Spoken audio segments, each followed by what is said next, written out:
Hello and welcome back to my YouTube channel learn travel live and repeat. Last time हमने chapter लिया था first तुम्हारा 10th का semi English medium. 10th का semi English medium last time हमने first वाला chapter लिया था। फर्स्ट पोइट्री थी। ये तुम्हारी सेकंड पोइट्री है। सेकंड चैप्टर को मैंने इसलिए अभी होल्ड पे रखा है क्योंकि सेकंड चैप्टर को 2 वीडियोस लगेंगे। ये एक वीडियो में खत्म हो जाएगा लास्ट टाइम की पोइट्री की तरह। Now basket full of moonlight. देखिए इसका एक्सप्लेनेशन क्या है। ओ मून गिव मी मूनलाइट। इसमें एक बच्चा है चांद से बातें कर रहा है। अब ऑफकोर्स चांद हमको रिवॉर्ड नहीं करने वाला है, तो चांद से बातें कर रहा है, तो इसे जिसको बच्चे की तरह सुनना है। ओ मून गिव मी मूनलाइट। ए चांद मुझे तेरी रोशनी दे दे। मूनलाइट मतलब तेरी वो जो चांद की जो रोशनी है वो दे दे। बास्केट फुल और 2 बास्केट फुल। या तो एक बास्केट फुल, एक बास्केट भर के तो बास्केट फुल, या तो 2 बास्केट देते हैं। With seeds of moonlight. Seeds मतलब बीन्स चाहिए मूनलाइट के। अभी बीन्स भी मांग रहे हैं, वो आगे देखो। From the city to my village. शहर से मेरे गांव तक। On the side of the path. Footpath है या जो पाथ है, जो रास्ता है, रास्ते की साइड पर। I want to sow many small small moons of light. अब ये जो बीज मांग रहा था सीड्स, वो सो करने के लिए मांग रहा है। सो मतलब उगाना, उगाने के लिए मांग रहा है। तो ये जो सीड्स उसने मांगे ऊपर नीचे उगाने के लिए मांगे। सो मैनी सीड्स कहाँ उगाने हैं? रास्ते के साइड पर। छोटे छोटे मून उगाने हैं। मून्स किसके? लाइट के मून, सॉरी मून्स इसलिए उगाने ताकि लाइट आए। अभी बच्चों को ऐसा लग रहा है कि अगर मूनलाइट से अगर वो सीड्स मांगेगा तो मून अगर वो उगाएगा तो वहां मून आ जाएंगे। मून आएंगे तो ऑटोमेटिक उनके गाँव में जो रोशनी नहीं है वो रोशनी आ जाएगी। The whole village goes to the city daily to work. Whole मतलब पूरा विलेज, पूरा गांव जाता है रोज डेली। कहाँ जाता है? सिटी। सिटी जाता है, शहर में जाता है। डेली काम के लिए जाता है, daily to work. It becomes dark on its way back. जब इन लोग सब रिटर्न आते हैं, मतलब घर के लिए अपने रिटर्न लौटते हैं, तब उनके आने टाइम पे पूरा अंधेरा हो जाता है। Its way back. Its way back मतलब वापस आने के दौरान। As my village is quite far. क्योंकि मेरा गांव क्वाइट फार मतलब दूर है, अच्छा खासा दूर। क्वाइट फार मतलब अच्छा खासा दूर है। The route is tough and full of snakes and scorpions. जो रूट है आने का, जो रूट मतलब रास्ता है जो आने का, वो टफ है, बहुत मुश्किल है, कठिन है। मे भी शायद वो रास्ता नहीं बना हुआ रहेगा, ऊबड़ खाबड़ रास्ता है। एंड फुल ऑफ स्नेक्स, सांप से भरा हुआ है। स्कॉर्पियंस, स्कॉर्पियंस मतलब बिच्छुओं से भरा हुआ है। नीदर बस नॉर काट फ्लाइज। ना ही यहाँ आने जाने के लिए बस अवेलेबल है मेरे गांव में, ना ही काट फ्लाइज है। काट फ्लाइज मतलब जैसे हमारे यहाँ बैलगाड़ी होती है, वैसे है वहां। एक्चुअली ये पोइट्री यहाँ की नहीं है, कश्मीर से लिखी हुई है। पर्सन जो है वो सुनील शर्मा है लिखने वाला। इसके बारे में आगे मैं डिस्कस करूंगी। तो वहां ज्यादातर घोड़ा गाड़ी है, तो न वहाँ घोड़ा गाड़ी भी नहीं है। वो कह रहा है नीदर बस, ना ही बस, नॉट कार्ट बस, ना ही घोड़ा गाड़ी है वापस आने के लिए या जाने के लिए। When my father return home I am asleep. जब मेरे पापा रिटर्न आते हैं, आई एम अस्लीप मैं सोया हुआ रहता हूँ। सोया हुआ मतलब नींद में। And he goes back in the morning. और मेरे उठने से पहले जब वो मॉर्निंग में वापस चले जाते हैं, वाइल आई एम स्लीपिंग, तब भी मैं सोता हूँ, तभी मैं सोया रहता हूँ। तो आई एम स्लीपिंग तब सो रहा होता हूँ। यहाँ सोया हुआ मतलब तुम एक स्टेट में चले गए, नींद की गहराई में। और जब यहाँ है आई एम स्लीपिंग मतलब तब मैं सो रहा हूँ। तो नींद टूटने को होती है लेकिन तब उससे पहले वो निकल जाते हैं। Oh moon give me basket full of moonlight on loan. तो भी वो गिरा रहा है मून के सामने कि प्लीज मेरे को मून के सीड्स दे दे। लोन पर ही दे दे भाई, अगर फ्री में नहीं दे सकता। I want to light the dark route. ये जो डार्क रूट है, मतलब डार्क रूट मतलब जो हमारे रास्ते हैं वो डार्क है, रूट जो है जाने आने का वो डार्क है, उसको लाइट करने का है, उसके अंदर उसको लाइट उगाना है। सो that my father return early, ताकि मेरे पापा जल्दी आ सके, क्योंकि अंधेरे में उतनी देर लगती है आने के लिए। तो शायद अगर लाइट आ जाए तो शायद से कुछ जल्दी आ जाए। अर्ली मतलब जल्दी। I too want to hear fairy tales and stories from him. मैं भी चाहता हूँ कि मैं अपने पापा से फेरी टेल्स मतलब परियों की कहानियां सुनूं। स्टोरीज फ्रॉम हिम और कहानियां सुनूं, दूसरी स्टोरियां सुनूं। Oh moon give me a basket full of moonlight. Please मुझे दे दे basket full of moonlight. I want to sow seeds of moon on the side of the path. मुझे उगाना है रस्तों के बाजू में मून्स के, मून के सीड्स के, मून के सीड से जो आने वाला है लाइट वो। तो ये पोइट्री है बास्केट फुल ऑफ मूनलाइट। दिया किसने है? सुनील शर्मा। ये याद रखना है क्योंकि अपन एप्रिसिएशन जब लिखते हैं तब ये याद रहना चाहिए। तो सुनील शर्मा यहाँ का नहीं है, that person is from Kashmir, और ये ट्रांसलेट हुई है डोगरी। अभी डोगरी यहाँ की लैंग्वेज नहीं है, कश्मीर की लैंग्वेज है, तो पोइट्री कश्मीरी ही है, डोगरी लैंग्वेज में थी, कन्वर्ट किया इंग्लिश में ताकि हम सब समझ सके। तो ये था एक्सप्लेनेशन। अभी हम इससे टेक्सचुअल क्वेश्चन पे जाएंगे। टेक्सचुअल क्वेश्चन में तुम्हारा फर्स्ट क्वेश्चन है, complete the following sentence with the help of the poem. ये जो सेंटेंस है उसको कंप्लीट करना है, पहले तुमको सेंटेंस को समझना है कि सेंटेंस बोल क्या रहा है, उसके हिसाब से तुमको पोएट्री में से लाइन उठानी है। तो the child wants to sow small moon of light from, बच्चा चाह रहा है वो छोटे जो मून लाइट है वो उगाए, वो कहाँ से कहाँ तक उगाए, तो हमने पढ़ा है कि वो कहाँ से कहाँ तक उगाना चाह रहा है। The city to his village on the side of the park, ये तुमको वहां से पोएट्री में से पोएम उठा सेंटेंस उठाना है, खुद से याद भी नहीं करना है, पोएट्री में से ढूंढ के उठाना है। तो वो कहाँ से कहाँ तक उगाना चाहता है, शहर से लेके गांव तक, क्योंकि उसका पापा अंधेरे में आता है इसलिए उठा रहे हैं। The city to his village on the side of the park. Second, according to the child the route of his village is tough, tough मतलब मुश्किल, एंड फुल ऑफ, बच्चे के हिसाब से रास्ता मुश्किल क्यों था, क्योंकि वहां क्या थे, सांप थे और बिच्छू थे। तो आंसर क्या है, snakes and scorpions. The child wants a basket full of moonlight on, बच्चा चाह रहा है कि उसको मूनलाइट का जो है मूनलाइट का जो मून के सेड्स है, कुछ नहीं तो किस पे दे, उधारी पे दे। तो किस पे दे, ऑन लोन। ये कैसे समझेगा, ऑन अगर लिखा रहेगा तुम्हारे सेंटेंस के एंड पे तो लोन पे मांग रहा है, तो ऑन लोन मांग रहा है, उधारी पे मांग रहा है। The child wants to light the dark route so that his, वो चाहता है वो जो डार्क रास्ते हैं उसको लाइट उजाला करे, वो डार्क रास्तों पे क्यों चाह रहा है वो, क्योंकि उसका पापा रिटर्न आता है। फादर रिटर्न्स होम अर्ली, ताकि उसका पापा जो है वो रिटर्न आए, जल्दी से रिटर्न आए घर में, तो father returns home early. Now question 2 कह रहा है कि describe the word write down describing words used for the following nouns। ये जो नाउन है, मून है, विलेज है, नाउन किसको बोलते हैं उसका मैंने शॉर्ट वीडियो मेरे यूट्यूब चैनल पर है, तो उस पर जाके देख सकते हो नाउन क्या है, कि नाउन क्लियर होगा तो समझेगा कि क्या बोल रहा है सेंटेंस। ये जो नाउन दी है, रूट, रूट मतलब रास्ता। अब रास्ता पूरी दुनिया में हो सकता है, कहीं भी हो सकता है, तो वो कॉमन नाउन है, तो दुनिया में कहीं भी, इंडिया में, ऑस्ट्रेलिया में, कहीं भी रूट तो है।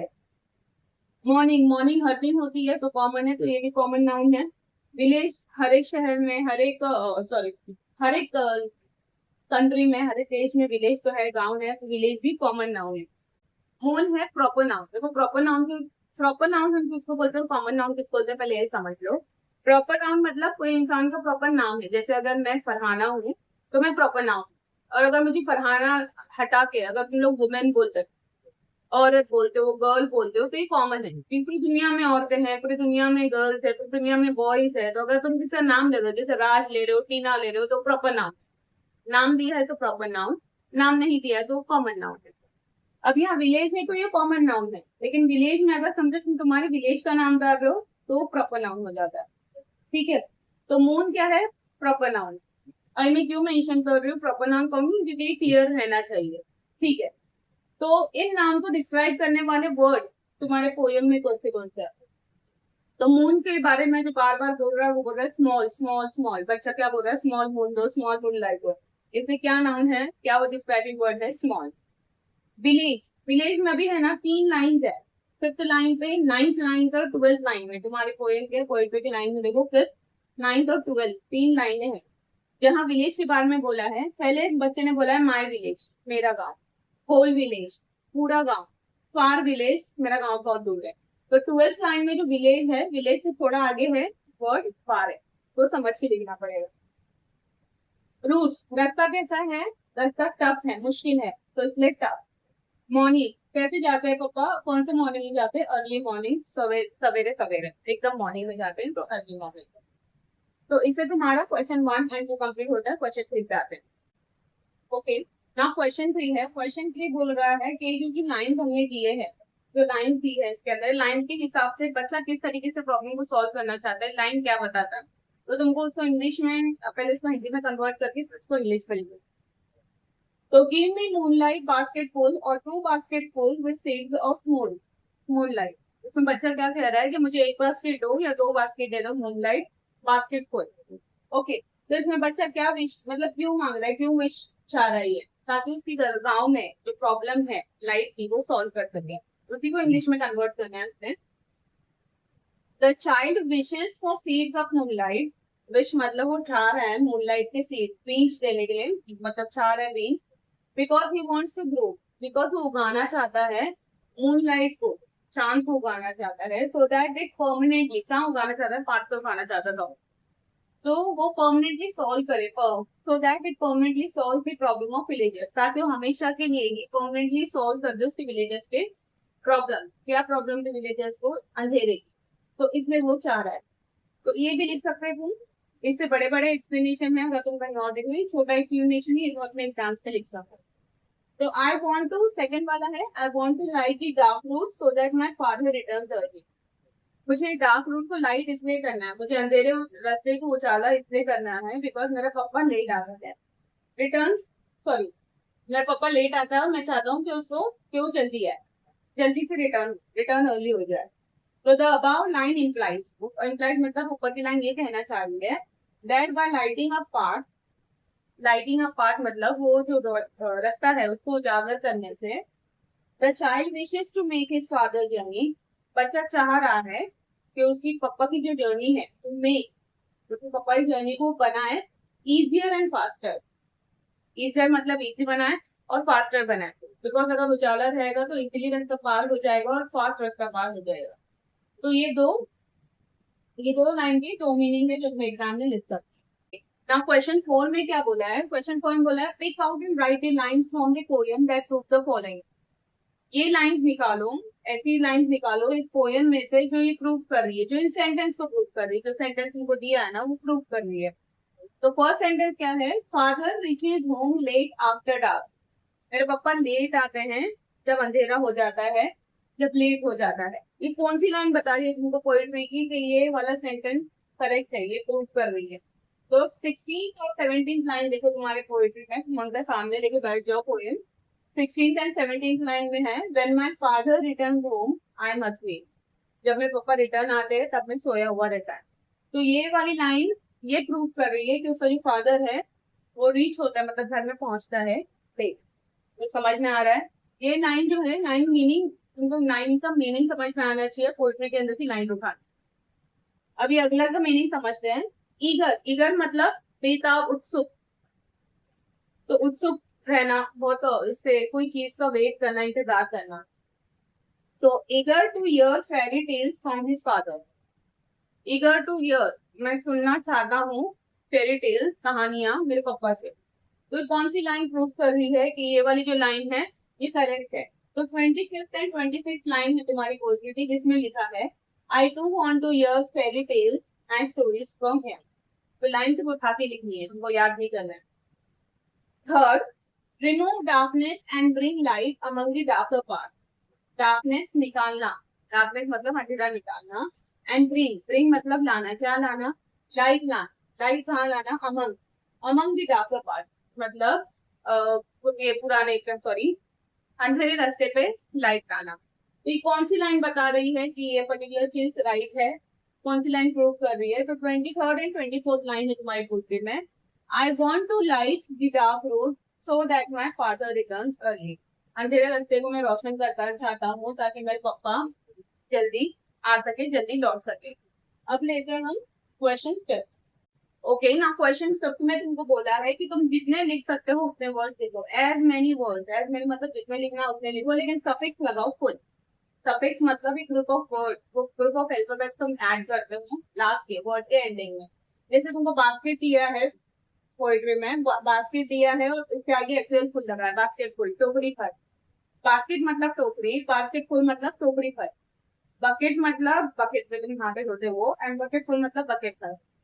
तो वैसे सफिक्स से फुल ही नहीं लगा सकते, और भी चीजें आती है। जैसे फॉर एग्जाम्पल अगर तो वो किसी ने बोला है कि सफिक्स में नेस लगाओ वर्ड के एंडिंग में, तो जैसे हैप्पी है, हैप्पी मतलब खुश, हैप्पीनेस मतलब खुशी, तो हैप्पी लिख सकते हैं। और फिर बाद में अगर सफिक्स लगाना है तो यहाँ का वाई हटा के आई लगा के एनईएस, तो सफिक्स से फुल भी नहीं आएगा, दूसरा भी आ सकता है, डिपेंड करता है तुमको जो फर्स्ट कुछ है। वैसे सैड का भी है, सैड मतलब दुख, सैडनेस मतलब दुखी। ओके, तो ऐसे सफिक्स लगा सकते हैं, सिर्फ एग्जाम्पल था समझाने के लिए। तो बास्केट मतलब टोकरी, बास्केट फुल मतलब टोकरी भर, बकेट मतलब बकेट, बकेट फुल मतलब बकेट भर। वैसे हैंड, हैंड मतलब हाथ, हैंड फुल मतलब हाथ भर, कप फुल मतलब कप भर, स्पून फुल, स्पून फुल मतलब चम्मच भर। तो चम्मच भर मुझे शक्कर डालो, तो स्पून फुल मुझे शुगर डालो। वैसे बैग फुल मतलब बैग भर, प्लेट फुल मतलब प्लेट भर, कलरफुल मतलब कलरफुल, कलरफुल को बताने की मेरी जरूरत नहीं है। केयरफुल मतलब ध्यान से, सक्सेसफुल मतलब सक्सेस होना, ब्यूटीफुल मतलब ब्यूटीफुल, और डिलाइटफुल मतलब कोई चीज हमको बहुत अच्छी लगी। डिलाइटफुल मतलब मेरे मन को बहुत अच्छी लगी, इसको देख के खुशी हो गई। जैसे फॉर एग्जाम्पल, अगर तुम्हारे 10th में रिजल्ट अच्छे आते हो तो तुम्हारे मॉम डैड पार्टी दे रहे हो, और बहुत बड़ा होटल है, सॉरी बहुत बड़ा रेस्टोरेंट है या होटल है, जो भी है, तो तुमको उसको देख के खुशी हो रही है, तो वहां तुम कह सकते हो कि हमें बहुत डिलाइटफुल हो गई थी, मैं वहां जाके खुशी हुई थी, मन प्रसन्न हो गया था। ओके, तो ये तुम्हारे 10 वर्ड्स है। पोइट्री में फिगर्स ऑफ स्पीच था। वैसे इस पोइट्री में फिगर्स ऑफ स्पीच और इंपॉर्टेंट क्वेश्चन है। Question 6, pick out the examples of alliteration repetition. तो एलिट्रेशन मैंने कल ही समझा दिया था लास्ट टाइम। ये एलिट्रेशन मतलब जहां तुमको साउंड, लेटर, स्टार्टिंग की जो अल्फाबेट्स है वो रिपीट हो रहा है, उनके साउंड रिपीट हो रहे हैं। रेपिटेशन क्या है? रेपिटेशन में पूरा एक वर्ड रिपीट होगा, जैसे मून, मून, बास्केट, बास्केट। तो एक लाइन में दो सेम सिमिलर वर्ड्स मिलेंगे। एग्जाम्पल, तुम्हारे क्वेश्चन 6 के हिसाब से तो आंसर एक ही निकलता है, और वो है तुम्हारी ये line, I want to show many small small moons of light. तो इसमें एस से स्मॉल आ रहा है, एस से स्मॉल आ रहा है, एस से सो आ रहा है। एक अल्फाबेट 3 बार रिपीट हुआ, इसलिए क्या हुआ? एलिट्रेशन। याद रखो, एलिट्रेशन। लेकिन इसमें स्मॉल और स्मॉल एक वर्ड 2 बार रिपीट हुआ, स्मॉल स्मॉल सेम है, इसलिए ये क्या? रेपिटेशन भी है। तो ये इसके अंदर तुम्हारा एलिट्रेशन वाला फिगर ऑफ स्पीच भी आएगा और रेपिटेशन वाला फिगर ऑफ स्पीच भी आएगा। तो इसके अंदर तुमको एस भी दिख रहा है, एस रिपीट हो रहा है, और वर्ड भी दिख रहा है। अब ये तुम्हारे क्वेश्चन के हिसाब से सिर्फ इतना फिगर ऑफ स्पीच है, लेकिन इसके अंदर ये 4 फिगर ऑफ स्पीच है जो तुमको याद रखने हैं एग्जाम के पॉइंट ऑफ व्यू से। फर्स्ट है एपिस्ट्रोफी। एपिस्ट्रोफी मैंने कल ही डिस्कस किया था, जब हम खुदा से बात कर रहे हैं या कोई हम ऐसी चीज से बात कर रहे हैं जो प्रेजेंट नहीं है, जो हमको जवाब नहीं दे सकती। अभी बच्चा स्टार्टिंग से ही ऐसे इंसान से बात कर रहा है, मून से बात कर रहा है, जो उसको जवाब नहीं दे सकता, तो इसमें एपिस्ट्रोफी क्यों आएगा? बिकॉज जो चाइल्ड है वो एक ऐसे व्यक्ति से बात कर रहा है जो रिवर्ट नहीं कर सकता। अभी तुम बैठोगे, मून को बोलोगे हाय कैसा है, तो वो जवाब नहीं देने वाला। तो एपिस्ट्रोफी इसलिए आया बिकॉज सामने वाला पर्सन रिवर्ट नहीं कर सकता, एब्सेंट चीज से बात कर रही। तो कौन सी लाइन बोलती है? तो O moon give me moonlight. Starting में वो बोल रहा है कि चांद मुझे तेरी रोशनी दे दे। तो फर्स्ट और सेकेंड लाइन जो है पोएम की, वो बताती है कि उसमें apostrophe figure of speech use हुआ है। आगे देखेंगे। अभी जो ऊपर पढ़ लिया small small moons of light, तो वो क्या है? रेपिटेशन, जहाँ स्मॉल और स्मॉल पूरा वर्ड रिपीट हुआ है, पूरा वर्ड रिपीट हुआ है। कौन सी लाइन है? 8 लाइन। अब ये सेम चीज भी बताती है, तो इसके अंदर एलिट्रेशन भी है। क्यों? क्योंकि स्मॉल और स्मॉल में एस और एस रिपीट हुआ है, अल्फाबेट रिपीट हुआ है, यहाँ वर्ड है यहाँ अल्फाबेट है, तो एलिट्रेशन भी है। कौन सी लाइन है? 8 लाइन है पोएट्री की। और एक एलिट्रेशन है जिसमें बास्केट फुल और 2 बास्केट्स फुल, बी से बास्केट फुल और बी से बास्केट फुल, बी और बी रिपीट हुआ है, तो इसके अंदर भी क्या आता है? एलिट्रेशन।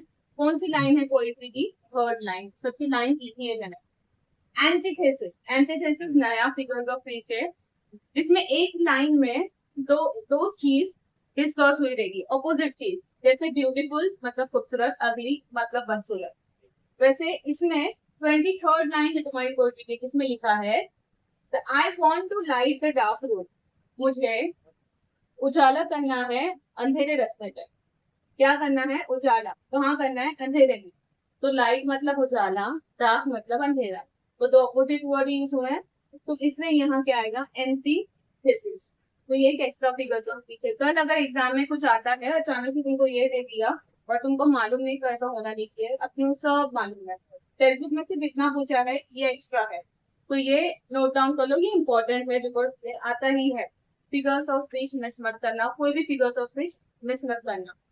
एक्ट नंबर 7 है एप्रिसिएशन। एप्रिसिएशन, देखो एप्रिसिएशन पढ़ना है, हर पोएट्री का एप्रिसिएशन पढ़ती जाना है। फॉर्मेट जो है हम पिछले वाले फॉर्मेट से ही कॉपी कर लेंगे। फॉर्मेट इसमें लिखा भी है कि रेफर नंबर पेज पर। तो टाइटल, टाइटल क्या है पोएट्री का? पोएट्री का नाम लिखना है इसमें। Basket of moonlight. पोएट किसने लिखा है? सुनील शर्मा। कौन से लैंग्वेज से ट्रांसलेटेड फ्रॉम डोगरी, पूरा मेंशन करना है। थीम और सेंट्रल आइडिया, पोएट्री के अंदर तुमको क्या बताया गया है, क्या मैसेज है, क्या एक्सप्लेन किया है? The poem expresses child's love for his father and villager. ये एक्सप्रेस कर रहा है, ये पोएट है, जो पोएम है इसके अंदर एक्सप्रेस हो रहा है कि बच्चे किस तरीके से लगाव है, प्रेम है, फिर क्या कह सकते हैं, उसके पापा से और उसके विलेजेस से। विलेजेस मतलब उसके गांव वालों से। तो ही विशेष टू बोरो, बोरो मतलब उधारी, जैसे लोन का बात कर रहा था, लोन उधारी होती है। तो borrow moonlight, he wishes to borrow moonlight to light the dark path. वो विश करता है कि वो उधारी पे लें मूनलाइट को, ताकि वो जो रास्ते हैं, अंधेरे रास्ते, उन सबको उजागर कर दें। राइम स्कीम, अभी राइम स्कीम इसमें नहीं है ये पोएट्री में, जैसे लास्ट टाइम में थी, वैसे यहाँ राइम स्कीम नहीं है, ये फ्री वर्स है। तो the poem is a free verse, यहाँ कोई राइम स्कीम फॉलो नहीं की है, फ्री वर्स है। कहीं भी एंडिंग पे देखो राइम स्कीम तुमको नहीं दिखेगा। Okay, favourite line, favourite line अपनी जो है वो उठाओ, लेकिन एक्सप्लेन करो ये क्यों फेवरेट है। तो I want to light the dark room so that my father returns early. अब ये लाइन मुझे क्यों पसंद है? This line shows child's innocence, innocence मतलब मासूमियत, innocence, love and care for his father. वो चाहता था कि वो रास्ते जो है अंधेरे रास्ते, वो उसके ऊपर लाइट चलाए ताकि उसका पापा रिटर्न आ जाए, आराम से खैरियत से रिटर्न आ जाए। तो figures of speech, figures of speech last time explain किए थे मैंने। Apostrophe, alliteration, repetition, antithesis. तुम्हारे टेक्स्ट बुक में अगर एंटीथेसिस तुमको अगर स्कूल में नहीं भी पढ़ाएगी तो तुम एंटीथेसिस देख के आओगे। तो एक भी यार इसका शॉर्टकट है, ए से एपोस्ट्रोफी, ए से एलिट्रेशन, ए से एंटीथेसिस और आर से repetition. Okay, special features, special features के अंदर लैंग्वेज किस तरीके से है, पोएट्री कैसी है? तो पोएट बहुत सिंपल लैंग्वेज में है, बहुत सिंपल इंग्लिश है। तो लैंग्वेज इज सिंपल और इमेजिनेटिव है। इमेजिनेटिव मतलब सोच रहा है, ये जो भी वो बोल रहा है कि मून से बात कर रहा है या उससे उधारी में जो चीज मांग रहा है, ये सब रियलिटी में हो नहीं सकता, ये बच्चा इमेजिन कर रहा है, इसलिए वो इमेजिनेटिव है। लाइक या डिसलाइक, कोई हमको ऑफकोर्स हम डिसलाइक नहीं कर सकते, ना पसंद है तो ये हमको लाइक, और बाय द वे पोएम है तो लाइक क्यों कर रहे हैं उसका रीजन लिखो। I like this poem because it teaches us to love and care. मुझे पोएम इसलिए पसंद है क्योंकि ये हमको सिखा रही है कि किस तरीके से लव एंड केयर करें, परवाह करें किसी और की। फॉर आवर पेरेंट्स, क्योंकि यहाँ बच्चा अपने पापा के बारे में सोच रहा है, इसलिए पेरेंट्स आया। And to think about the problem face by others with kindness, और फिर उसको उसके डैड की परवाह नहीं है, उसके इसमें पूरे पोएट्री में से विलेजेस के बारे में भी लिखा है, तो विलेज में जो दूसरे लोग भी जाते हैं ना उसकी भी परवाह है। तो and to think about the problems, दूसरे जो प्रॉब्लम जो फेस कर रहे, फेस मतलब जो फेस सामना कर रहे, प्रॉब्लम फेस मतलब कठिनाइयों का सामना करना, बाय अदर्स विद काइंडनेस। तो दूसरे को जो प्रॉब्लम फेस हो रही है उसके बारे में भी सोचो काइंडनेस से, काइंडनेस से दो, मतलब दयावान होके सोचो। ओके, तो ये तुम्हारा एप्रिसिएशन है पोएट्री का। क्वेश्चन 8 कह रहा है कि तुमको इमेजिनरी लेटर लिखना है, सोचो कि तुम लेटर लिख रहे हो मून पर। तो अभी ये एग्जाम के पॉइंट ऑफ व्यू से मुझे नहीं लगता इतना इंपॉर्टेंट है, नहीं कि इसको भी पढ़ लेना, बिकॉज अगर इससे रिलेटेड कुछ और आता है एग्जाम में तो एटलीस्ट ये लाइन तुम उसमें लिख सकते हो। राइटिंग स्किल्स, लिखने वाली स्किल्स इसमें से सुधर सकती है। तो लेटर बहुत छोटा है। Dear moon, dear moon, moon को लिख रहे थे, डियर मून लिख रहा है। You are a sign of beauty and a symbol of joy. तुम सुंदरता का प्रतीक हो और खुशी का, जॉय का। तो सिंबल मतलब प्रतीक, साइन ऑफ ब्यूटी खूबसूरती का, और जॉय का। ओके, तो your soft light gives me infinite pleasure. तुम्हारी जो एकदम हल्की सी लाइट आती है रात में, उससे मेरे को बेहिसाब खुशी मिलती है, प्लेजर मिलता है, सुकून मिलता है। चलो, इन्फिनाइट मतलब हद से ज्यादा, जिसकी कोई गिनती नहीं है। जैसे तुम्हारे मॉम और डैड का लव तुम्हारे लिए बेहिसाब है, किसी कोई गिनती नहीं है। तो ऐसे इन्फिनाइट प्लेजर मतलब जिसको मैं गिन नहीं सकता इतनी खुशी। Whenever I look at you, I feel happy and peaceful. मैं जब कभी भी, whenever मतलब जब कभी भी, आई लुक एट यू, मैं जब तुमको देखता हूँ, I feel happy and peaceful, मुझे सुकून मिलता है और मुझे खुशी मिलती है। पीसफुल मतलब सुकून। You inspire me to write poems and song, और तुमको देख के मैं प्रोत्साहित होता हूँ कि मैं तुम्हारे ऊपर गाने लिखूं, सॉन्ग लिखूं और पोएम्स लिखूं। योर्स लविंगली, तो तुम्हारा नाम डाल दो। मैं तुम योर्स लविंग मतलब हम इनको लिख रहे करके हम, क्योंकि तुमको पसंद करते हैं इससे लविंगली, योर्स लविंगली। मैंने अपना नाम डाला है, तुम अपना नाम डाल सकते हो। क्वेश्चन 9 में तुमको बोला है, तुमको पॉइंट्स दिए सब पॉइंटर्स, और बोला है कि तुम तुम्हारे हिसाब से तुम्हारी विश लिखो कि तुम तुम्हारे गांव वालों से किस तरीके से पेश आने चाहते हो या किस तरीके से रहना चाहते हो, तुम्हारी विश क्या है, तुम्हारी ख्वाहिश क्या है, तो उसके ऊपर है। तो टोटल 6 ही पॉइंट्स है, ज्यादा पॉइंटर्स नहीं है। I wish to help poor people, मेरी एक इच्छा है या मेरी ख्वाहिश है कि मैं गरीब लोगों की, पुअर पीपल की मदद कर सकती हूँ, हेल्प कर सकती हूँ। हेल्प इस तरह की भी हो सकती है, पैसों की भी हो सकती है, खिलाने पिलाने की भी हो सकती है, या बातचीत की भी हो सकती है। तो I wish to share happiness with everyone, मेरी ख्वाहिश है मैं सबके साथ खुशियां बांटूं। शेयर मतलब बांटना, हैप्पीनेस विद एवरीवन, एवरीवन मतलब सबके साथ। I wish to talk politely to others, politely मतलब एकदम नरम तरीके से बात करना, विनम्रता से बात करना, विनम्रता से। तो I wish to talk politely to others, सबसे मैं एकदम नरम तरीके से, नरम स्वभाव से बात करूं। I wish to cooperate with my neighbours, cooperate with my neighbours, neighbours मतलब पड़ोसी, कोऑपरेट मतलब उनके साथ अच्छे से रहना, बिकॉज कल अगर तुमको कुछ हुआ तो पहले नेबर्स ही भाग के आएंगे। उनके साथ सुबह उठ के झगड़ा झगड़ी नहीं करना, बाल नहीं खींचना, पानी नहीं मिला करके, तो अच्छे से कोऑपरेट करके बात करना इसकी विश है। दूसरी, I wish to communicate with people kindly, मैं चाहता हूँ कि मैं लोगों से, कम्युनिकेट मतलब बातचीत करना, तो मैं अच्छे से बात करूं लोगों से काइंडली, काइंडली मतलब दयालु तरीके से, या दयालु तरीके से पेश आ। I wish to keep my village clean and green, मैं चाहता हूँ या तो मैं विलेज लिखना है, विलेज में रहते हो तो विलेज में लिखो, सिटी में रहते हो तो सिटी लिख सकते हो। तो I wish to keep my village clean and green, साफ सुथरा और हरा भरा रखो। हरा भरा कैसे होगा, पेड़ पौधे लगाओगे तो हरा भरा होगा। तो ये पॉइंटर्स है तुम्हारे क्वेश्चन नंबर 9 के। Now question number 10, question number 10 में तुमको 2-3 लाइन ऑलरेडी दी है पोएट की, पोएम, इसमें तुमको पोएम बनाने बोला है, मतलब जैसे मूनलाइट पोएम लिखी है वैसे तुमको लिखने का है। तो ये एक बार तुम पढ़ लो, याद कर लो, अगर कभी क्वेश्चन में आता है एग्जाम में तो तुम इसको लिख सकते हो डायरेक्टली। तो sowing the seeds of moonlight, sowing the seeds of moonlight मतलब मूनलाइट के बीज जो है वो उगा रहे हैं, चालू है। तो in the garden of my dreams, मैं उगा रही हूँ मूनलाइट के सीड मेरे सपनों के गार्डन में। तो in the garden of my dreams, मेरा सपना है इसलिए माई ड्रीम्स, और गार्डन में इसलिए in the garden. Travelling among stars in a Galaxy, stars के बीच में सफर करना, गैलेक्सी में, गैलेक्सी को मालूम है स्पेस में है बाहर, तो स्टार्स के अंदर सफर करना, स्टार्स में सफर करना।